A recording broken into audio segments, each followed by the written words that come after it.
Hello everyone, welcome to VV Biology Tamil. This is Ranjit Kumar. நம்முடைய போன வீடியோவில் நம்ம லைஃப் ப்ராசஸ் அப்படிங்கிற லெசனை ஸ்டார்ட் பண்ணியிருந்தோம் அண்ட் அதில் நம்ம லைஃப் ப்ராசஸ் லெசனோட இன்ட்ரொடக்ஷனை ரொம்பவே டீட்டெயில்டாக பார்த்துருந்தோம். அந்த வீடியோட கண்டினியூஷன் நம்முடைய ஃபர்ஸ்ட் லைஃப் ப்ராசஸ் நியூட்ரிஷனை பற்றி தான் இந்த வீடியோவில் நம்ம டீட்டெயிலாக டிஸ்கஸ் பண்ண போகிறோம். இன்ட்ரொடக்ஷன் பார்ட்டுடைய இந்த லெசனோட ஃபர்ஸ்ட் பார்ட்டை நீங்கள் பார்க்கணும் அப்படின்னா மேலே லிங்க்ல கொடுக்க மறக்காமல் பாருங்கள். வாங்க கான்செப்டுக்குள்ளே போகலாம். ஸோ நம்ம மொத்தமாக 4 லைஃப் ப்ராசஸை லிஸ்ட் அவுட் பண்ணியிருந்தோம். ஒன்று வந்து நியூட்ரிஷன், ரெண்டாவது ரெஸ்பிரேஷன், மூணாவது டிரான்ஸ்போர்ட்டேஷன், நாலாவது எக்ஸ்கிரீஷன். இதில் ஃபர்ஸ்ட் லைஃப் ப்ராசஸ் என்ன அப்படின்னு பார்த்தீங்கன்னா நியூட்ரிஷன் அப்படின்னு சொல்கிறோம். நியூட்ரிஷன் அப்படிங்கிறத வந்து பார்த்தீங்கன்னா ரொம்ப முக்கியமான லைஃப் ப்ராசஸ். முதல்ல இதை எப்படி டிஃபைன் பண்ணலாம் அப்படிங்கிறத நம்ம பார்ப்போம். ரொம்ப முக்கியமான ஒரு 2 மார்க் கொஸ்டின், டிஃபைன் நியூட்ரிஷன் அப்படின்னு கேட்பாங்க. ஸோ நியூட்ரிஷன் அப்படின்னா என்ன அப்படின்னா the process of intake of food by an organism from its outer environment is known as nutrition. So இந்த டெஃபினிஷன் வந்து பார்த்தீங்க அப்படின்னா ரொம்ப முக்கியமான 2 கீவேர்ட்ஸ் இருக்கு. அது என்ன அப்படின்னு பார்த்தீங்கன்னா இன்டேக் ஆஃப் ஃபுட் அப்படிங்கிறதும் outer from its outer environment அப்படிங்கிறதும் ரொம்ப ரொம்ப முக்கியமான கீவேர்ட்ஸ். சரி வாங்க இந்த டெஃபினிஷன் நம்ம புரிஞ்சுக்கலாம். த ப்ராசஸ் நியூட்ரிஷன் அப்படிங்கிறது என்ன அப்படின்னு கேட்டிங்கன்னா இட் இஸ் அ ப்ராசஸ், அது ஒரு செயல். இந்த ப்ராசஸ்ல என்ன நடக்கும் அப்படின்னு கேட்டிங்கன்னா ஆர்கானிசம்ஸ் என்ன பண்ணுது, தேர் இன்டேக் ஆஃப் ஃபுட். இன்டேக் அப்படின்னா என்னன்னு பார்த்தீங்கன்னா இப்போ நம்ம போன இன்ட்ரடக்ஷன்லேயே பார்த்தோம், ஃபுட் அப்படிங்கிறது ஒரு சோர்ஸ் ஆஃப் எனர்ஜி. இதை இந்த ஆர்கானிசம்ஸ் எங்கேருந்து எடுத்துக்குது அப்படின்னா தான் வாழக்கூடிய என்விரான்மெண்ட்லேருந்து எடுத்துக்குது. அதாவது outside the body of an organism. Outside the body அப்படின்னா அது இருக்கக்கூடிய என்விரான்மெண்ட்ல இருந்து இந்த ஃபுட் எடுத்துக்குது. அப்போ இன்டேக் ஆஃப் ஃபுட் அப்படிங்கிறது என்ன அப்படின்னா அவுட்டர் என்விரான்மெண்ட்ல இருந்து ஒரு ஃபுட் ஐட்டமை உடம்புக்கு உள்ள எடுத்துக்கக்கூடிய அந்த ப்ராசஸ்க்கு பேர் தான் இன்டேக் அப்படின்னு நாம சொல்றோம். So intake of food by an organism from where it is இன்டேக்கிங், it is taking from outer environment. So outer என்விரான்மெண்ட்ல இருக்கக்கூடிய ஃபுட்டை தன்னோட உடம்புக்கு உள்ளர எடுத்துக்கக்கூடிய இந்த ப்ராசஸ்க்கு பேர் தான் நம்ம என்ன சொல்றோம் அப்படின்னா நியூட்ரிஷன் அப்படின்னு சொல்றோம். அப்ப இந்த டெஃபினிஷனை போர்டு எக்ஸாம்ல கேட்கறாங்க அப்படின்னா இந்த 2 கீவேர்ட்ஸை மறக்காம எழுதுங்க. ஏன்னா 2 கீவேர்ட்ஸ்க்கு தான் மார்க். இதுல 1 மிஸ் பண்ணிட்டீங்க அப்படின்னாலும் அதுக்கு உண்டான மார்க்கை கண்டிப்பா ரெடியூஸ் பண்ணிடுவாங்க. So don't forget. இப்போ ஃபுட் அப்படின்னு நம்ம சொல்றோமே, இந்த ஃபுட்னா என்ன, இந்த ஃபுட்டோட காம்போனன்ட்ஸ் என்ன அப்படிங்கன்னு கேட்டீங்க அப்படின்னா இது நம்மளுடைய லோவர் கிளாஸஸ்ல நம்ம படிச்சிருப்போம். காம்போனன்ட்ஸ் ஆஃப் ஃபுட் அப்படிங்கிறது, ஃபுட் அப்படிங்கிற ஒரு எனர்ஜி சோர்ஸ். இதுதான் நம்ம உடம்புக்கு தேவையான எனர்ஜியை கொடுக்க போகுது. இந்த ஆர்கானிசம் ரெகுலரா வேலை செய்யறதுக்கு தேவையான எனர்ஜி கொடுக்க போகுது. இதுல மேஜர் காம்போனன்ட்ஸ் அப்படின்னு பாத்தீங்கன்னா கார்போஹைட்ரேட்ஸ், புரோட்டீன்ஸ் அண்ட் ஃபேட். இது மட்டும் தான் இருக்கு அப்படின்னு கேட்டீங்கன்னா இல்லை, இது பெரும்பாலான அளவுல இருக்கு. இதை தவிர்த்து மற்ற சில விஷயங்களும் இருக்கு. அது என்னென்ன அப்படின்னு பார்த்தோம்னா விட்டமின்ஸ், மினரல்ஸ், அதுக்கப்புறம் சால்ட்ஸ் அண்ட் அயான்ஸ், இது எல்லாத்துக்கும் மேல வாட்டரும் இருக்கு. ஸோ இது எல்லாம் சேர்ந்தது தான் ஃபுட் அப்படின்னு நம்ம சொல்றோம். சரிங்க சார், இந்த ஃபுட்டோட மெயின் காம்பவுண்ட் இல்லை மெயின் மாலிகுல் என்ன அப்படின்னு கேட்டீங்கன்னா கார்பன். நீங்க எந்த ஒரு ஃபுட் ஐட்டம் எடுத்துக்கிட்டாலும் இந்த பிளானட்ல இருக்கிற எந்த ஒரு ஃபுட் ஐட்டம் எடுத்துக்கிட்டாலும் அது மோஸ்ட்லி கார்பன் பேஸ்டு மாலிகுலா தான் இருக்கும். இப்போ அதோடைய கார்பன் பேஸ்டு அப்படின்னா அதோடைய முக்கியமான எலமெண்டா கார்பன் இருக்கும். இப்போ சே ஃபார் எக்ஸாம்பிள் குளுக்கோஸ் எடுத்துக்கோங்களேன். குளுக்கோஸோட மாலிகுலர் ஃபார்முலா என்ன, C6H12O6. இங்க பாருங்க, the first primary element என்ன இருக்கு அப்படின்னா கார்பன். ஸோ இந்த மாதிரி எந்த ஃபுட் ஐட்டம் எடுத்துக்கிட்டீங்கனாலும் அது எல்லாமே எதால முக்கியமா ஆக்கப்பட்டிருக்கு அப்படின்னு கேட்டீங்கன்னா கார்பன் அப்படிங்கிற ஒரு எலமெண்டால ஆயிடும். சரி, ஃபுட் உள்ள எடுத்துக்குது, ஓகே. இந்த பூமியில இருக்கக்கூடிய எல்லா ஆர்கானிசம்ஸும் ஒரே மாதிரியான வழியில தான் ஃபுட்டை உள்ள எடுத்துக்குதா? Are they taking food in the same way அப்படின்னு கேட்டீங்கன்னா கண்டிப்பா இல்லை அப்படிங்கிற பதில் தான் சொல்லும். ஏன்னா ஒவ்வொரு ஆர்கானிசமும் ஒவ்வொரு விதத்துல இந்த ஃபுட்டை உள்ள எடுத்துக்குது. ஸோ இது எதை பேஸ் பண்ணி டிஃபர் ஆகுது, வேறுபடுது அப்படின்னு கேட்டீங்கன்னா based on the complexity of the carbon present in the food. அந்த ஃபுட்ல இருக்கக்கூடிய கார்பனுடைய காம்ப்ளெக்ஸுடைய சிக்கலான தன்மையை பொறுத்து அது டிஃபர் ஆகுது. சரி, என்னென்ன வகையில அந்த ஃபுட் எடுத்துக்குது, what are the different types அப்படின்னு கேட்டீங்கன்னா இது நம்ம மோட்ஸ் ஆஃப் நியூட்ரிஷன் சொல்றோம். சரிங்களா. அதாவது மோட் அப்படின்னா டைப்ஸ்னு எடுத்துக்கலாம், நியூட்ரிஷன் அப்படின்னா intake of food from the outer environment. So what are the different modes of nutrition அப்படிங்கிற what are the different modes of nutritions இருக்கு அப்படிங்கிறத நம்ம பார்க்கலாம். பாருங்க, ஜென்ரலா இந்த பிளானட்ல இருக்கிற எல்லா ஆர்கானிசம்ஸோட நியூட்ரிஷன்ஸையும் நம்ம ரெண்டு வகையா கிளாசிஃபை பண்ணியிருக்கோம். ஸோ அது என்ன அப்படின்னு பார்த்தீங்க அப்படின்னா, ஒன்று வந்து ஆட்டோட்ரோபிக் நியூட்ரிஷன், இன்னொன்று வந்து பார்த்தீங்கன்னா ஹெட்ரோட்ரோபிக் நியூட்ரிஷன். ஸோ இது எதை பேஸ் பண்ணி கிளாசிஃபை பண்ணியிருக்காங்க அப்படின்னா, based on the ability to produce food. ஒரு ஆர்கானிசம் ஃபுட்டு தயாரிக்கக்கூடிய இல்லை ஃபுட்டு ப்ரொடியூஸ் பண்ணக்கூடிய எபிலிட்டியை பொறுத்து ரெண்டு விதமா பிரிச்சிருக்கிறாங்க. எப்படின்னு பார்த்தீங்களேன், ஆட்டோட்ரோபிக் நியூட்ரிஷன் இப்படின்னா என்னன்னா, they have ability to produce food. அதுக்கு தனக்கு தேவையான ஃபுட்டை தானே தயாரிச்சுக்கக்கூடிய ஒரு எபிலிட்டி இருக்கு, திறன் இருக்கு. அந்த மாதிரியான ஆர்கானிசம்ஸ் நம்ம ஆட்டோட்ரோபிக் நியூட்ரிஷன், ஆட்டோட்ரோப்ஸ் அப்படின்னு சொல்றோம். இப்படி இல்லாம ஹெட்ரோட்ரோபிக் நியூட்ரிஷன் அப்படின்னா, the organisms does not have ability to produce food. அந்த ஆர்கானிசம், சில ஆர்கானிசம்ஸுக்கு அதுக்கு தேவையான உணவை அதுகளாலேயே தயார் பண்ணிக்க முடியாது.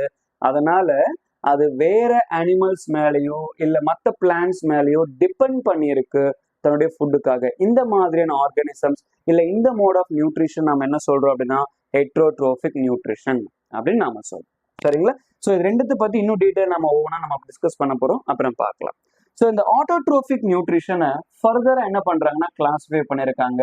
ஸோ ரெண்டு டிஃப்ரெண்ட் டைப்ஸா கிளாஸிஃபை பண்ணியிருக்காங்க. ஒன்று வந்து பாத்தீங்க அப்படின்னா போட்டோ ஆட்டோட்ரோபிக் நியூட்ரிஷன், இன்னொன்று கீமோ ஆட்டோட்ரோபிக் நியூட்ரிஷன். இதை எதை பேஸ் பண்ணி கிளாஸிஃபை பண்ணியிருக்காங்க அப்படின்னா, based on the type of energy. அது ஃபுட்டை, அந்த ஆர்கானிசம் ஃபுட்டை தயார் பண்றதுக்கு, ப்ரொடியூஸ் பண்றதுக்கு என்ன விதமான எனர்ஜியை யூஸ் பண்ணிக்குது அப்படிங்கிறத பொறுத்து ரெண்டா பிரிச்சிருக்காங்க. ஒன்று வந்து பாத்தீங்கன்னா போட்டோ ஆட்டோட்ரோபிக் நியூட்ரிஷன், இன்னொன்று கீமோ ஆட்டோட்ரோபிக் நியூட்ரிஷன். இந்த போட்டோ அப்படின்னா, போட்டோ மீன்ஸ் லைட். அப்போ போட்டோ ஆட்டோட்ரோபிக் மோட் ஆஃப் நியூட்ரிஷன்ல இந்த ஆர்கானிசம்ஸ் என்ன எனர்ஜியை யூஸ் பண்ணிக்கிறாங்க அப்படின்னா லைட் எனர்ஜியை யூஸ் பண்ணிக்கிறாங்க. ஸோ லைட் எனர்ஜியை யூஸ் பண்ணி தங்களுக்கு தேவையான ஃபுட்டை தானே ப்ரொடியூஸ் பண்ணிக்கிறாங்க. இந்த மாதிரியான நியூட்ரிஷனுக்கு அண்ட் போட்டோட்ரோபிக் நியூட்ரிஷன் பேர், போட்டோ ஆட்டோட்ரோபிக் நியூட்ரிஷன். ஸோ என்னென்ன ஆர்கானிசம்ஸ்லாம் இந்த மாதிரி ப்ரொடியூஸ் பண்ணுது அப்படின்னு பார்த்தீங்கன்னா ஆல் கிரீன் பிளான்ஸ். ஸோ இந்த பிளானட்ல இருக்கக்கூடிய ஆல், நல்லா கவனிங்க, நான் கிரீன் பிளான்ஸ் தான் எழுதிருக்கேன், ஜென்ரலா பிளான்ஸ் எழுதல. ஏன்னா all the green plans having ability to prepare their own food by their own. சரிங்களா. அது மட்டும் இல்லாம சம் சயனோபாக்டீரியாஸும் இதுல வந்து பாத்தீங்க அப்படின்னா போட்டோ ஆட்டோட்ரோப்ஸா இருக்காங்க. சரிங்களா. லைட் எனர்ஜி யூஸ் பண்ணி அவங்களுக்கு தேவையான ஃபுட்டை ப்ரொடியூஸ் பண்ணிருக்காங்க. செகண்ட் கீமோ ஆட்டோட்ரோபிக் நியூட்ரிஷன் அப்படின்னா, இவங்க இந்த ஃபர்ஸ்ட் வேர்டு பாருங்களேன், கீமோ அப்படின்னு கொடுத்துருக்காங்க. கீமோ அப்படின்னா கெமிக்கல்ஸ், கெமிக்கல். அதாவது இவங்க லைட் எனர்ஜிலாம் யூஸ் பண்ணிக்க மாட்டாங்க, அதெல்லாம் அவங்களுக்கு தேவையில்லை. அதற்கு பதிலாக சில இன்ஆர்கானிக் கெமிக்கல் எனர்ஜியை யூஸ் பண்ணிக்குவாங்க. கெமிக்கல் எனர்ஜியை யூஸ் பண்ணி அவங்களுக்கு தேவையான ஃபுட்டை அவங்களே ப்ரிப்பேர் பண்ணிக்குவாங்க. இந்த மாதிரியான நியூட்ரிஷனுக்கு கீமோ ஆட்டோட்ரோபிக் நியூட்ரிஷன் அப்படின்னு பேர். எந்த ஆர்கானிசம்ஸ்லாம் இதுல பண்ணோம் அப்படின்னு பார்த்தீங்கன்னா மெத்தனோஜெனிக் பாக்டீரியா. மெத்தனோஜன், மெத்தனோ அப்படின்னா இங்க மீத்தேன் அப்படின்னு நம்ம புரிஞ்சுக்கணும். இந்த மெத்தனோஜெனிக் பாக்டீரியா எங்க வாழும் அப்படின்னா கேட்டல்ஸோட ஸ்டொமக்ல, அதாவது கால்நடைகள் சொல்லணும் இல்லையா, மாடு ஆடுலாம் இருக்கு இல்லையா, அதோட ஸ்டொமக்ல வாழக்கூடிய ஒரு வகை பாக்டீரியா. ஸோ இது வந்து பாத்தீங்க அப்படின்னா அங்க இருக்கக்கூடிய அந்த ஹெர்பிவோர்ல இருக்கக்கூடிய அந்த பிளான்ட் சப்ஸ்டன்சஸ், அது சாப்பிடக்கூடிய அந்த பிளான்ட் ஃபுட் என்ன பண்ணும், பிரேக் டவுன் பண்ணி மீத்தேன் அப்படிங்கிற கேஸை ப்ரொடியூஸ் பண்ணும். ஸோ இந்த பாக்டீரியா வந்து பார்த்தீங்க அப்படின்னா அதில் இருக்கிற செல்லுலோஸ் அப்படிங்கிற கெமிக்கல் சப்ஸ்டன்சஸை யூஸ் பண்ணிக்கிட்டு தனக்கு தேவையான ஃபுட்டு அது ப்ரொடியூஸ் பண்ணிக்கும். ஸோ இதுதான் நம்ம மெத்தனோஜன் சொல்கிறோம். ஸோ இது இந்த கீமோ ஆட்டோட்ரோபிக் நியூட்ரிஷனுக்கு ஒரு எக்ஸாம்பிள். இது இல்லாமல் இந்த வெல்கனிக் ஆஃப் ஸ்ப்ரிங்ஸ்னு சொல்லுவாங்க, வெப்ப நீர் ஊற்றுக்கள் எரிமலையை சுற்றி இருக்கும். ஸோ இந்த வெப்ப நீர் ஊற்றுக்களை நிறைய சல்ஃபர் இருக்கும். இந்த சல்ஃபரை என்ன பண்ணும் அப்படின்னா சல்ஃபர் ஆக்சிடைசிங் பாக்டீரியான்னு ஒன்று இருக்கு. ஸோ இந்த பாக்டீரியாக்கள் அந்த சல்ஃபரை ஒரு எனர்ஜி சோர்ஸா யூஸ் பண்ணிக்கிட்டு தங்களுக்கு தேவையான ஃபுட்டை தானே ப்ரொடியூஸ் பண்ணிக்கும். ஸோ இந்த பாக்டீரியாவும் இந்த கீமோ ஆட்டோட்ரோபிக் நியூட்ரிஷனுக்கு ஒரு எக்ஸாம்பிளா நம்ம சொல்லலாம். சரிங்களா, இதுதான் ஆட்டோட்ரோபிக் நியூட்ரிஷன், அதோட டைப்ஸ். அடுத்து பாத்தீங்க அப்படின்னா ஹெட்டிரோட்ரோபிக் நியூட்ரிஷன். நல்லா பாருங்க, ஹெட்டிரோ அப்படின்னா டிஃப்ரெண்ட். அப்போ இந்த மோட் ஆஃப் நியூட்ரிஷன்ல ஆர்கானிசம்ஸ் அவங்களுக்கு தேவையான ஃபுட் அவங்களே சிந்தசிஸ் பண்ணிக்க முடியாது. அதனால அவங்க என்ன பண்ணிருக்காங்க, டிஃப்ரெண்ட் ஆர்கானிசம்ஸ் மேல டிபெண்ட் பண்ணியிருக்காங்க அவங்க ஃபுட் ரெக்குவயர்மெண்ட்ஸை ஃபுல்ஃபில் பண்றதுக்கு. சரிங்களா, ஸோ இதை வந்து மொத்தம் 3 டிஃப்ரெண்ட் டைப்ஸா கிளாசிஃபை பண்ணியிருக்கிறாங்க. ஸோ என்னென்ன அப்படின்னு பார்த்தீங்கன்னா, first holozoic nutrition, and then parasitic nutrition, and finally saprophytic nutrition அப்படின்னு 3 விதமா கிளாசிஃபை பண்ணியிருக்காங்க. ஹோலோசோயிக் நியூட்ரிஷன் அப்படின்னா, ஹோலோ அப்படின்னா கம்ப்ளீட்னு அர்த்தம். ஹோலோ, HOLO, ஹோலோனா கம்ப்ளீட், முழுமையான. இப்போ இந்த மோட் ஆஃப் நியூட்ரிஷன்ல ஆர்கானிசம்ஸ் என்ன பண்ணும் அப்படின்னா, ஒரு கம்ப்ளீட் ஃபுட், முழுமையான அப்படின்னா ஒரு கம்ப்ளீட் ஆர்கானிக் மாலிக்யூலை என்ன பண்ணுவாங்க, ஃபுட்டை உள்ளுக்குள்ள எடுத்துக்கிட்டு அந்த ஆர்கானிக் மாலிக்யூலை இன்ஆர்கானிக் மாலிக்யூல்ஸா தங்களோட உடம்புக்குள்ள டைஜஸ்டிவ் சிஸ்டம்ல பிரேக் டவுன் பண்ணி எடுத்துக்குவாங்க. அதை இன்ஆர்கானிக் நியூட்ரியன்ஸா மாத்துவாங்க. ஸோ எடுத்துக்கிறப்போ ஒரு கம்ப்ளீட் ஆர்கானிக் ஃபுட்டா உள்ள போகுது. உள்ள போனதுக்கு அப்புறமா உடம்புக்கு உள்ள பிரேக் டவுன், டைஜஷன் நடக்கும். அங்க இந்த ஆர்கானிக் என்ன ஆகும், காம்ப்ளெக்ஸ் ஆர்கானிக், சிம்பிள் இன்ஆர்கானிக் சப்ஸ்டன்சஸா கன்வெர்ட் ஆகும். இந்த மாதிரியான நியூட்ரிஷன்ஸ்க்கு பேரு ஹோலோசோயிக் நியூட்ரிஷன். எக்ஸாம்பிள்ஸ் பார்த்தோம் அப்படின்னா நமக்கு அமீபாவை சொல்லலாம். அதாவது அமீபா அப்படிங்கிறது ஒரு unicellular eukaryotic protozoan animal like organism இல்லையா. ஸோ இது ஹோலோசோயிக் நியூட்ரிஷனுக்கு எக்ஸாம்பிள். செகண்ட் வந்து பார்த்தீங்க அப்படின்னா human beings, all the mammals, அதுக்கப்புறம் வந்து பார்த்தீங்க அப்படின்னா ஹையர் அனிமல்ஸ் பெரும்பாலும் எல்லாமே ஹோலோசோயிக் நியூட்ரிஷன் தான், இன்க்ளூடிங் ஹியூமன் பீயிங். சரிங்களா, ரைட். அடுத்து வந்து பார்த்தீங்க அப்படின்னா பாராசிட்டிக் நியூட்ரிஷன் சொல்றோம். அதாவது பாராசிட்டிக் நியூட்ரிஷன் என்ன அப்படின்னு கேட்டீங்கன்னா, ஒரு ஆர்கானிசம் இன்னொரு உயிருள்ள ஆர்கானிசம் மேல வாழும். சரிங்களா, அது வாழக்கூடிய அந்த ஆர்கானிசமோட உடம்புல இருந்தே தனக்கு தேவையான ஃபுட்டை தானே எடுத்துக்குவாங்க. ஸோ அப்போ இந்த ஆர்கானிசம் வாழறதுக்கு தேவையான ஷெல்டர், இடத்தையும் ஃபுட்டையும் கொடுக்கறது இன்னொரு லிவிங் ஆர்கானிசம். ஸோ இந்த மோட் ஆஃப் நியூட்ரிஷனுக்கு பாராசிட்டிக் நியூட்ரிஷன் பேர். இப்போ எந்த ஆர்கானிசம் வாழுதோ அது பாராசைட்னு சொல்லுவாங்க. அது எந்த ஆர்கானிசம் உடம்புக்கு மேலேயோ இல்லை உடம்புக்கு உள்ளேயோ வாழுதோ அது ஹோஸ்ட் அப்படின்னு சொல்லுவாங்க. சரிங்களா, இப்போ எக்ஸாம்பிள் சொல்லணும் அப்படின்னா நம்மள தலையில வாழக்கூடிய லைஸ் இருக்கு இல்லையா, பேன். ஸோ இது வந்து ஒரு பாராசைட், அது நம்ம உடம்புல வாழுது. அப்ப லைஸ் அப்படிங்கிறது பாராசைட், நம்ம தான் அதுக்கான ஹோஸ்ட். ஸோ நம்ம அது வாழறதுக்கான இடத்தையும் அதுக்கு தேவையான ஃபுட்டையும் நாம தான் கொடுக்குறோம். சரிங்களா, ஸோ இது பாராசிட்டிக் நியூட்ரிஷன். இப்போ எக்ஸாம்பிள்ஸ் பார்க்குறப்போ, ஸோ நம்ம உடம்புக்குள்ள இன்டெஸ்டைன்ல வாழக்கூடிய டேப் வார்ம், ரவுண்ட் வார்ம், இது எல்லாமே எக்ஸாம்பிளா சொல்லலாம். அதுக்கப்புறம் லீச் சொல்லுவோம் இல்லையா, அட்டைப்புழு, ரத்தத்தை உறிஞ்சக்கூடியது, அது வந்து ஒரு பாராசைட் தான்.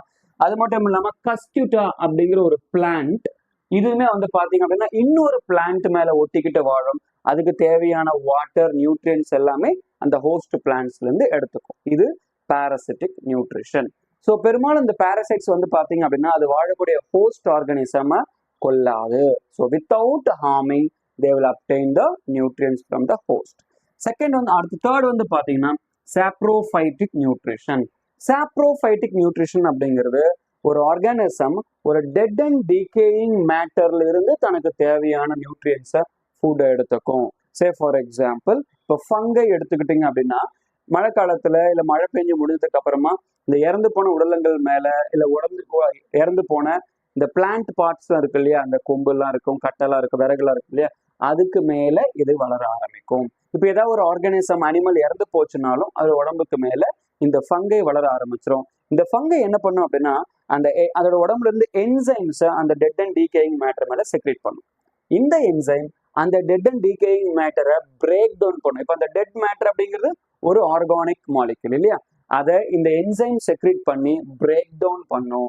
பிரேக் டவுன் பண்ணி அந்த காம்ப்ளெக்ஸ் ஆர்கானிக் சப்ஸ்டன்ஸை சிம்பிள் இன்ஆர்கானிக்கா கன்வெர்ட் பண்ணிடும். ஸோ கன்வெர்ட் ஆனதுக்கு அப்புறமா அந்த இன்ஆர்கானிக் நியூட்ரியன்ஸை அப்சர்வ் பண்ணி அவங்களோட தேவைக்கு யூஸ் பண்ணிக்குவாங்க.